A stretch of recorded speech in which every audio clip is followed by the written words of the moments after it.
Good morning students. आज अपने organic start करने जा रहे हैं दोबारा से और चैप्टर नंबर 11 से स्टार्ट करते हैं। अपने 10th चैप्टर का बहुत सा पोर्शन अपनों ने कर लिया था और उसमें जो पोर्शन अपने नहीं किया वो आपके सिलेबस से हट चुका है। बहुत सारा पोर्शन उसका हट चुका है। कुछ एक आधा छोटा सा टॉपिक रहता है वो अपने दोबारा से जब आपकी ऑफलाइन क्लासेस स्टार्ट होंगी तब उसमें अपने डिस्कस कर लेंगे। अच्छा, इससे पहले मैं अपना टॉपिक स्टार्ट करने से पहले मैं आपको बता देता हूँ कि आपके पास आपकी बुक्स जो हैं उसमें आपका चैप्टर नंबर 6 और उसके बाद चैप्टर नंबर 14, 15 और 17 ये जो चैप्टर हैं ये सिलेबस से हट चुके हैं। तो 4 चैप्टर सीधे डायरेक्ट आपके सिलेबस से कम हो गए हैं। अब पहले टोटल चैप्टर थे 17 और अब अपने पास चैप्टर रहते हैं टोटल 13 चैप्टर। अब उसके अंदर से भी कुछ टॉपिक आप लोगों का हट चुका है और अभी अपनों लास्ट जो टॉपिक कर रहे थे अपने डी एंड एफ ब्लॉक, तो उसके एफ ब्लॉक का बहुत सा पोर्शन वहाँ से हटा दिया गया, सिर्फ डी ब्लॉक ही रहता है। तो अभी आपके पास जो बुक है सिलेबस आपके पास आ गया होगा। अगर सिलेबस में कुछ कन्फ्यूजन है, समझ नहीं आ रहा, तो आप मेरे से पर्सनली बात कर सकते हो, मैं आपको बता दूंगा अच्छे तरीके से। अब देखो अपने स्टार्ट करने जा रहे हैं दोबारा से ऑर्गेनिक। पहले जब अपनों ने ऑर्गेनिक स्टार्ट की थी तो आप लोगों को बहुत सी समस्याएं आई थी। वो समस्याएं ना आए इसके लिए समझदार बनो, और समझदारी ये है कि आप लोग 11th क्लास का जो 12th चैप्टर है IUPAC नामकरण वाला, उसको एक बार आप पढ़ लो। अगर कोई समस्या आती है तो आप मेरे से पूछ भी सकते हो। अब देखो अपना 11th चैप्टर जो है उसमें टॉपिक है अपना अल्कोहल, फिनोल और ईथर। कौन सा? अल्कोहल। इस चैप्टर का भी कुछ पोर्शन यहां से हटा दिया गया है। फिनोल, अल्कोहल, फिनोल और ईथर, ये 3 टॉपिक अपने इसके अंदर डिस्कस करेंगे। सबसे पहले आपको ये पता होना चाहिए इसका कि जो चैप्टर स्टार्ट करेंगे उसमें आप लोगों ने इसको कैसे पढ़ना है। आप जैसे जैसे मैं बताता जाऊं वैसे वैसे पढ़ते जाना। और इन जो ऑर्गेनिक हैं उसके लिए आपको बहुत सी प्रैक्टिस करनी पड़ेगी। आपको रफ कॉपी में इसको करके देखना होगा। अगर आप सीधा डायरेक्ट बुक लेके या नोट्स लेके देख के पढ़ते हो तो वहाँ से आपको कुछ भी हासिल होने वाला नहीं है, ये मैं बता देता हूँ। फिर आप कहोगे कि सर समझ में नहीं आ रहा, तो समझ में नहीं आएगा जब तक आप खुद नहीं पढ़ोगे तब तक। तो देखो टॉपिक है अपना अल्कोहल, फिनोल और ईथर। ऑर्गेनिक का जो भी टॉपिक होगा उसका एक क्रम रहता है, एक ऑर्डर रहता है। वो क्या रहता है देखो अपने बात करते हैं। सबसे पहले एक जो पॉइंट आता है वो आता है इसका जनरल इंट्रोडक्शन या सामान्य जानकारी। उसके बाद अपने पढ़ते हैं इसमें वर्गीकरण। पहले अपने को पता होना चाहिए कि किस क्रम के हिसाब से अपने पढ़ेंगे। वर्गीकरण के बाद पढ़ते हैं अपने नामकरण। नामकरण के बाद आता है आपके बनाने की विधियां। बनाने की विधियां, बनाने की विधियों के बाद स्टार्ट होता है भौतिक गुण। भौतिक गुण, भौतिक गुणों के बाद आता है रासायनिक गुण। क्या आता है? रासायनिक गुण। तो आपके ऑर्गेनिक के जितने भी चैप्टर हैं, जैसे आपने 10th चैप्टर जो पढ़ा उसमें मैंने आपको हेलो एल्केन और हेलो एरीन ही कराया था और वही सिलेबस में बचा हुआ है, बाकी हट गया। तो इसमें अपने बात करते हैं हेलो एल्केन, हेलो एल्केन और एरीन। हेलो एल्केन और हेलो एरीन अपने ने कर लिया, 10th चैप्टर था। उसके अंदर भी आप हेलो एल्केन और हेलो एरीन पढ़ते हो तो क्रम यही रहेगा। उसके बाद 11वां चैप्टर अपना अल्कोहल, फिनोल और ईथर का। उसके बाद 12वां जो चैप्टर है उसमें पढ़ेंगे अपने aldehyde, ketone and carboxylic acid. Carboxylic acid, ये इतने सारे टॉपिक अपने डिस्कस करेंगे। और 13th जो चैप्टर है उसमें पढ़ेंगे अपने amine, nitro compound, amine nitro यौगिक कंपाउंड लिखा है मैंने वो, और अपने पढ़ेंगे यूरिया। ये इतने सारे टॉपिक अपने इसमें डिस्कस करेंगे। बाकी आपके पास सिलेबस आपके ग्रुप में आ गया है। अगर वहाँ पे कोई कुछ कन्फ्यूजन है तो मुझे कॉल करके मैं आपको बता दूंगा। तो देखो स्टार्ट करने जा रहे हैं अपने अल्कोहल, फिनोल और ईथर। अभी पहले जो चैप्टर इजी चैप्टर थे, 6 चैप्टर था, बहुलक वाला था, दैनिक जीवन में रसायन था, जैव अणु था, वो सारे हट चुके हैं। तो अब आपका बहुत टफेस्ट पार्ट जो है वो बचा हुआ है सिलेबस में, और वो है ऑर्गेनिक। सबसे ज़्यादा चैप्टर ऑर्गेनिक के ही हैं। देखो इनऑर्गेनिक जो आपको इजी लगती थी, और वो जो है उसमें थ्योरी का जो पोर्शन है तो उसमें फिजिकल और इनऑर्गेनिक का थोड़ा पोर्शन, और सबसे ज़्यादा पोर्शन है ऑर्गेनिक का। और जो आपके सबसे इजी टॉपिक थे, जैसे बहुलक वाला चैप्टर था, बहुत इजी था। दैनिक जीवन में रसायन भी इजी था, जैव अणु भी इजी था, और 6 चैप्टर था वो भी इजी था। इन चैप्टर के क्वेश्चन पैट थे कि ये क्वेश्चन यहाँ से ही आएगा, तो वो तो अपने सिलेबस से हट चुके हैं। तो अब आपने क्या पढ़ना है, ऑर्गेनिक पढ़नी है। देखो स्टार्ट करते हैं अपने अल्कोहल। सबसे पहले मैं बता देता हूँ, अल्कोहल को मैं ऐसे ही लिखूंगा, ALC लिखा हुआ मिले आपको तो अल्कोहल मिलेगा। बार बार अल्कोहल अल्कोहल इतना बड़ा वर्ड मैं यूज नहीं करूंगा। तो देखो हमने स्टार्ट कर रहे हैं कि अल्कोहल होता क्या है। अगर आप देखते हो तो यहाँ पर एक वर्ड आता है कि हाइड्रोक्सी व्युत्पन्न। हाइड्रोक्सी व्युत्पन्न जो यौगिक होते हैं उनको अल्कोहल कहा जाता है। हाइड्रोक्सी का मतलब क्या है, OH ग्रुप से है। किस ग्रुप से है, OH ग्रुप। और व्युत्पन्न का मतलब होता है कि ऐसे यौगिक जिनकी उत्पत्ति OH से हुई है। जिनकी उत्पत्ति किससे हुई है, OH से हुई है। OH वाले यौगिकों से जिनकी उत्पत्ति हुई है उनको व्युत्पन्न बोला जाता है। अल्कोहल क्या होता है, ये मैंने लिया RH, एल्केन है। ये क्या है, ये एल्केन। और R क्या होता है आपको पता होना चाहिए, R होता है एल्किल ग्रुप। क्या होता है, एल्किल समूह है। तो एल्किल समूह जो होता है वो कौन से होते हैं, देखो मैं दोबारा से बिल्कुल बेस से स्टार्ट कर रहा हूँ। ये है CH4 एल्केन। क्या है, CH4 क्या बोला जाता है इसको, एल्केन। अगर मैं यहाँ से इससे क्या करूँ कि एक हाइड्रोजन हटा दूँ, उसकी जगह एक बॉन्ड बना दूँ, ये बन गया CH3 और ये एक एल्किल समूह बन गया। इसका नाम मेथेन होता है, तो ये मेथिल समूह है। अगर C2H6 ये होता है एथेन। क्या होता है, एथेन। अगर मैं इसमें से ये एक हाइड्रोजन हटा दूं और C2H5 बना दूं, टोटल क्या था C2H6, इससे मैंने क्या बना दिया C2H5, तो ये बन गया एथिल ग्रुप। ये तो है R एल्किल ग्रुप लिख रहे हैं, और ये मैं लिख रहा हूँ कोई भी एल्केन और उसके यौगिक। अगर मैं C3H8 होता है प्रोपेन, इसमें से एक हाइड्रोजन हटा दूँ, C3H7 बना दूँ, ये बन गया प्रोपिल। मैथेन से मैथिल, एथेन से एथिल, प्रोपेन से प्रोपिल, ब्यूटेन से ब्यूटिल, ऐसे ही वर्ड आएंगे और ऐसे शब्द जो आएंगे उनको बोला जाता है एल्किल समूह। इसमें मैं क्या करूं कि यहाँ से मैं हाइड्रोजन को माइनस कर दूं और OH को प्लस कर दूं। हाइड्रोजन को हटा दूं यहाँ से और उसकी जगह मैं क्या लगा देता हूँ, OH। तो ये मेरे पास जो यौगिक बना है ये होता है अल्कोहल। ये किसका फॉर्मूला है, अल्कोहल का। अब देखो अपने स्टार्ट करने जा रहे हैं। सबसे पहले ये इसकी जनरल सामान्य जानकारी होगी, उसके बाद पढ़ेंगे अपने वर्गीकरण कि अल्कोहल का वर्गीकरण किस प्रकार किया जाता है।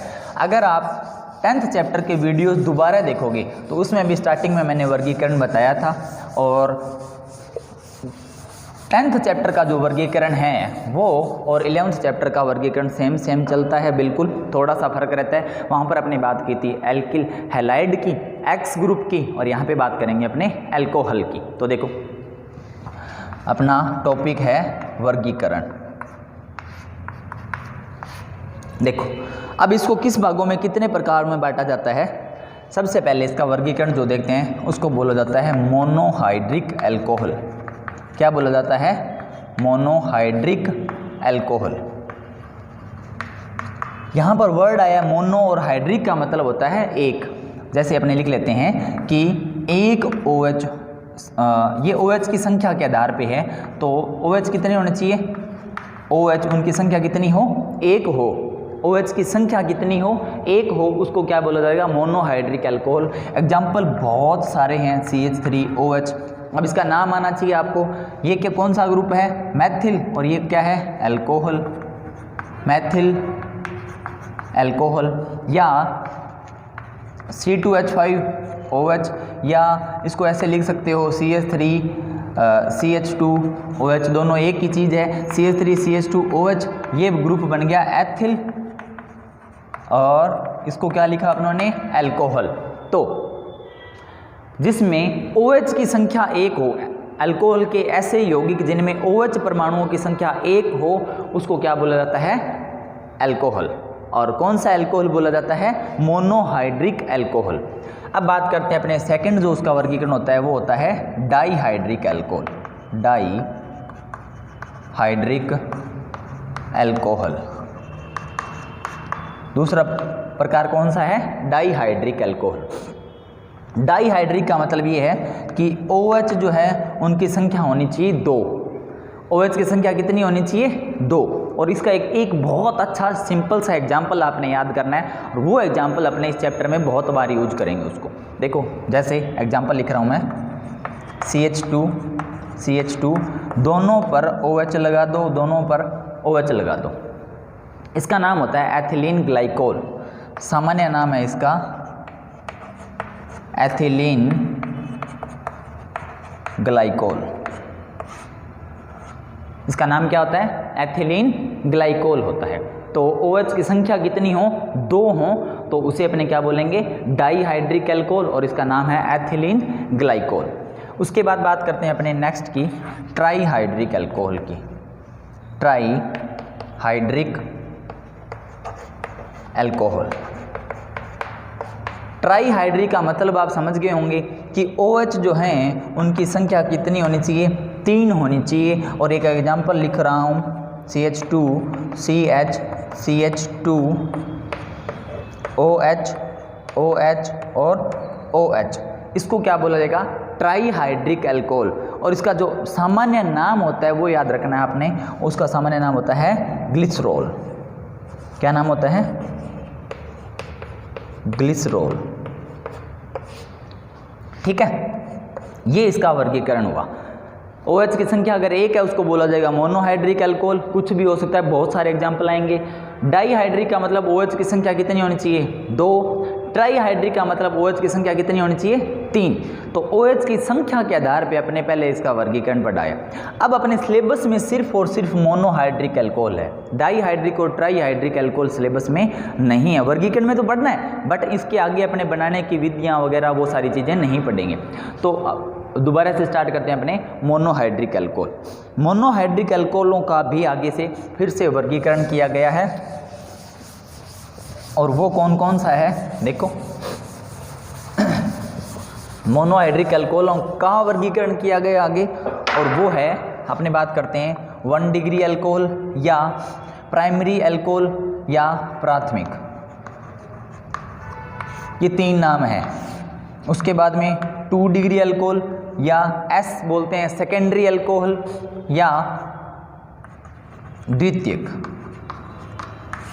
उसके बाद बात करते हैं अपने 3 डिग्री अल्कोहल या T अल्कोहल या तृतीयक अल्कोहल। क्या बोला जाता है, 3 डिग्री T या तृतीयक अल्कोहल। अब देखो प्राइमरी या प्राथमिक अल्कोहल कौन सा होता है कि OH जो परमाणु है वो या तो प्राथमिक कार्बन पे जुड़ा हुआ हो या एक ही कार्बन परमाणु से जुड़ा हुआ हो। देखो जैसे CH3OH मैथिल अल्कोहल, नाम क्या है इसका, मैथिल अल्कोहल। ये कौन सा होता है, प्राइमरी या 1 डिग्री। ये एक एग्जांपल थोड़ा अलग है, बाकी जब आपने पढ़ेंगे 1 डिग्री 2 डिग्री 3 डिग्री कैसे कैसे बनते हैं सब एक ही तरीके से है। और कैसे कैसे बनते हैं देखो ध्यान से समझना, CH3 CH2OH ये कोई भी क्रियात्मक समूह है। क्या बोला जाता है इसको अपने, क्या बोलते हैं, क्रियात्मक समूह है। तो OH जिस कार्बन पर जुड़ता है, इस कार्बन पर जुड़ा हुआ है, OH इस कार्बन पर जुड़ा हुआ है, वो कार्बन सिर्फ एक कार्बन परमाणु से जुड़ा होना चाहिए। किससे जुड़ा होना चाहिए, कौन सा कार्बन, दोबारा से बोल रहा हूँ, OH जिस कार्बन परमाणु पे जुड़ा हुआ होता है वह कार्बन सिर्फ एक कार्बन परमाणु पे जुड़ा हुआ होना चाहिए और इसको बोला जाता है, क्या बोला जाता है, 1 डिग्री प्राइमरी या प्राथमिक। क्लियर। और देखेंगे अपने एग्जाम्पल, देखेंगे अपने एक बहुत बड़ा एग्जाम्पल लिखेंगे, उसमें 1 डिग्री 2 डिग्री 3 डिग्री सब लिखेंगे। उसके बाद बात करते हैं 2 डिग्री। 2 डिग्री क्या होगा कि जैसे पहले एग्जाम्पल लिखते हैं फिर समझाता हूँ मैं आपको। OH, और OH ये क्या है, क्रियात्मक समूह है। अब यहाँ पे OH की जगह आप X भी लगा दो तो जो 10वें चैप्टर का वर्गीकरण है वो आ जाएगा, और इसमें अपनों ने OH लगा दिया तो इस चैप्टर का वर्गीकरण आ गया। 1 डिग्री 2 डिग्री 3 डिग्री जो हैं वो सभी होते हैं। 1 डिग्री एल्किल हैलाइड भी होते हैं, 1 डिग्री अल्कोहल ही होते हैं, 1 डिग्री फिनोल होते हैं, ईथर होते हैं, 1 डिग्री एल्डिहाइड होते हैं, सब होते हैं 1 डिग्री। ठीक है, तो 1 डिग्री 2 डिग्री कैसे होते हैं, सभी का तरीका सेम रहेगा कि क्रियात्मक समूह है। ये जो OH है ये किस कार्बन पर जुड़ा है, इस कार्बन पर, और ये कार्बन जो है वो एक और एक कितने कार्बन से जुड़ा होना चाहिए, 2 कार्बन से जुड़ा होना चाहिए। तो इसको क्या बोला जाता है, 2 डिग्री अल्कोहल। इसका नाम अगर अपने लिखना चाहें, साथ साथ में अपने इसके नाम भी लिखेंगे, IUPAC नाम बनाने की कोशिश करते हैं। तो कैसे कैसे बनेगा देखो, IUPAC नामकरण, चलो नामकरण में पढ़ेंगे, एक बार नाम नहीं पढ़ेंगे अपने। ये कौन सा अल्कोहल है, 2 डिग्री अल्कोहल। ठीक है, उसके बाद बात करते हैं अपने 3 डिग्री अल्कोहल की। देखो 3 डिग्री अल्कोहल कौन सा होता है, जैसे ये CH3COH, CH3 और CH3।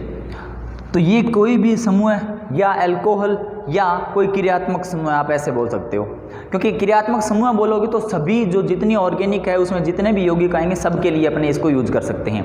और OH जिस कार्बन परमाणु पर जुड़ा है वो ये वाला, और इस पे एक और एक दो और 3 समूह 3 कार्बन परमाणु जुड़े हैं, तो इसको कौन सा बोलेंगे, 3 डिग्री अल्कोहल बोलेंगे। ओके, आ जाओ वापिस आओ, इसको चेक करते हैं अपने दोबारा से कि क्रियात्मक समूह है जिस कार्बन परमाणु को जुड़ा है वो कार्बन सिर्फ एक परमाणु कार्बन परमाणु से जुड़ा होना चाहिए, 1 डिग्री प्राइमरी या प्राथमिक। क्रियात्मक समूह है या अल्कोहल या हाइड्रोक्सी ग्रुप जिस कार्बन परमाणु पे जुड़ा है वो कितने से जुड़े होने चाहिए, 2 कार्बन परमाणु से जुड़े होते हैं, उसको क्या बोलेंगे, 2 डिग्री अल्कोहल। या OH मतलब कोई भी क्रियात्मक समूह है जिस कार्बन परमाणु से जुड़ा है वो 1, 2 और 3 परमाणुओं से जुड़ा हुआ होना चाहिए, 3 कार्बन परमाणुओं से जुड़ा होना चाहिए, उसको बोलते हैं अपने 3 डिग्री अल्कोहल। अब मैं एक कुछ समीकरण लिख रहा हूँ, उसको अपने चेक करते हैं। समीकरण नहीं, कोई एक यौगिक का नाम लिखते हैं, फिर उसमें अपने सभी बनाएंगे कि 1 डिग्री कौन सा होता है, 2 डिग्री कौन सा होता है और 3 डिग्री कौन सा होता है। आप लोग पढ़ने अच्छे से पढ़ना, अगर नहीं समझ में आए तो आप मेरे से पूछना, जो नहीं पूछेगा उसका मतलब क्या होगा कि वो पढ़ता नहीं है। देखो एक एग्जांपल लिख रहा हूँ मैं, CH3 CH2 CH CH3 COH CH3 CH3। अब ये एक एग्जांपल है, क्या है अपने को एक बार इसका नाम का कोई मतलब नहीं है। ठीक है, सबसे पहले अपने इसमें देखते हैं 1 डिग्री कौन सा है और 2 डिग्री कौन सा है। देखो क्रियात्मक कार्बन परमाणु की बात करते हैं कि कौन सा कार्बन परमाणु 1 डिग्री है, कौन सा कार्बन परमाणु 2 डिग्री है। तो देखो आ जाओ बात करते हैं, ये अल्कोहल जो है इस कार्बन परमाणु से जुड़ा है, और ये 1, 2 और कितने से जुड़ा है, 3 से जुड़ा है, तो ये कार्बन परमाणु हो गया 3 डिग्री कार्बन परमाणु। ये कार्बन परमाणु सिर्फ 1 से ही जुड़ा है, तो ये कार्बन परमाणु हो गया 1 डिग्री, ये भी 1 डिग्री, ये भी कौन सा है 1 डिग्री, और ये जो है ये भी कौन सा है 1 डिग्री। अल्कोहल नहीं बोल रहा मैं, 1 डिग्री कार्बन परमाणु बोल रहा हूँ मैं। सिर्फ ये जो है ये कार्बन परमाणु 3 डिग्री अल्कोहल का कार्बन परमाणु है, परंतु ये जितने भी लिखे हैं ये सिर्फ 1 डिग्री कार्बन परमाणु हैं। ओके, डिफरेंस है दोनों में, क्योंकि ये जितने एग्जाम्पल यहाँ तक इधर से इधर ये और ये मैंने लिखे हैं, इसके साथ अल्कोहल ग्रुप थोड़ी जुड़ा है। अल्कोहल तो किसके साथ जुड़ा है, इसके साथ जुड़ा है। तो अगर अपने 3 डिग्री अल्कोहल पूछा जाए फिर तो अपने ये बताएंगे, और या इन सब के बारे में पूछा जाए ये कौन सा है। तो अब चेक करते हैं इसको, ये देखो ये जो है ये कितने से 1 और 1 2 से जुड़ा है, तो ये 2 डिग्री कार्बन परमाणु हुआ। कौन सा परमाणु हुआ, 2 डिग्री कार्बन परमाणु। इस कार्बन परमाणु की अगर मैं बात करता हूँ तो ये कार्बन परमाणु इधर 1, 2 और इधर 3 से जुड़ा हुआ है, तो ये हुआ 3 डिग्री कार्बन परमाणु। तो ये आपको थोड़ा बहुत इसका पता होना चाहिए। अगर ये 1 डिग्री 2 डिग्री 3 डिग्री और आज आपने पढ़ना है तो आप क्या करोगे, 10th चैप्टर का जो वीडियो है कहाँ पर जिसमें वर्गीकरण किया हुआ है आप उसको डिस्कस कर सकते हो। आगे देखते हैं अपने नेक्स्ट टॉपिक। देखो नेक्स्ट टॉपिक करेंगे अपने नामकरण। पूरा नहीं कराऊंगा एक बार मैं, आज थोड़ा सा सिंपल सी बात करते हैं। अपने नामकरण में अपने 2 टाइप के नाम पढ़ेंगे, एक तो पढ़ेंगे सामान्य नाम और एक पढ़ेंगे IUPAC नाम। तो देखो सामान्य नाम क्या होता है, सामान्य नाम तो एल्किल, अल्कोहल, इस रूप में लिखेंगे, इस रूप में लिखेंगे अपने कि जो एल्किल ग्रुप होगा उसका नाम अपने पहले लिखेंगे और उसके बाद अपने क्या बना लेंगे, एल्किल जो भी ग्रुप होगा उसको अपने आर पहले लिख लेंगे और फिर उसके बाद अपने क्या बना लेंगे, उसके बाद जो भी है चाहे कोई भी यौगिक है उसको अपने अल्कोहल से दर्शा देंगे। एग्जाम्पल करेंगे तब आपको अच्छे से क्लियर हो जाएगा। उसके बाद बात करते हैं अपने IUPAC नाम की। IUPAC नाम जो है इसमें इसका नाम लिखा जाता है एल्केनोल। क्या लिखा जाता है, एल्केनोल। अब ये जो एल्केन किस किस से मिलकर बना है, ये बना है एल्केन प्लस ओल से, ठीक है। ये जो ओल है ये OH ग्रुप के लिए लगाया जाता है। क्या लगाया, किसके लिए लगाया, किसके लिए यूज करते हैं अपने, OH ग्रुप के लिए, ठीक है। तो देखो एल्केन प्लस ओल से क्या बनाएंगे अपने, एल्केनोल, और एल्किल प्लस अल्कोहल से अपने क्या बनाएंगे, एल्किल अल्कोहल। ये इसका नामकरण है। इसके एग्जाम्पल अपने कल करेंगे। आज के लिए बस इतना ही, और आप इसको धीरे धीरे पढ़ना स्टार्ट कीजिए। इसको थोड़ा सा स्टार्टिंग में मैं स्पीड कम रखूँगा, उसके बाद अपने थोड़ा इसको फास्ट चलेंगे, क्योंकि ऑर्गेनिक तो अपने को आती नहीं। आती क्यों नहीं, क्योंकि आपको हमने पढ़ी नहीं, है ना। तो आप लोग पढ़ना स्टार्ट कीजिए, ऑर्गेनिक आएगी, ऐसे कोई बात नहीं कि ऑर्गेनिक नहीं आती। करेंगे, बहुत से बच्चे करते हैं, पिछले आपके जो सीनियर थे उन्होंने की थी ना, तो अपने क्यों नहीं कर सकते, है ना। तो ठीक है, अच्छे से आएंगे, आपको टेंशन लेने की बिल्कुल भी ज़रूरत नहीं है। अभी आज के लिए बस इतना ही। नेक्स्ट लेक्चर में अपने नेक्स्ट टॉपिक डिस्कस करेंगे। Thank you.